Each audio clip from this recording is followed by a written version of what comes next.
Have you ever driven your truck and heard excess exhaust noise in your cabin? Does your engine bay have evidence of soot when you lift the hood? Does your turbo seem to take longer to spool than it used to? You could be suffering from up pipe failure. I'll tell you how to fix it. Stay tuned.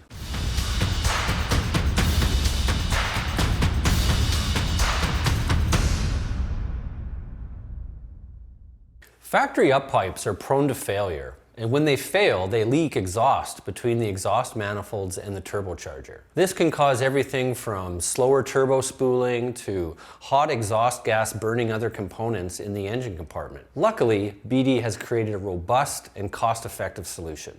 BD's up pipes provide an upgraded alternative to the Ford original up pipes. The 304 stainless steel feed pipes are mandrel bent to improve exhaust velocity and turbo response time. The kit comes with all the gaskets needed to do the job, turbo manifold and EGR. It also comes with new bolts and nuts for the installation. BD's up pipes are fully EGR compatible, meeting emission requirements. These up pipes are also a great complementary product if you're replacing your turbo or exhaust manifold on your Power Stroke. You can also find these up pipes as part of a kit with 6.4 liter Power Stroke manifolds. Maximize your turbo response time and eliminate exhaust leaks with the new Ford 6.4 liter up pipes from BD Diesel Performance. For more information or to check out the other products we have available for purchase, please check out bddiesel.com.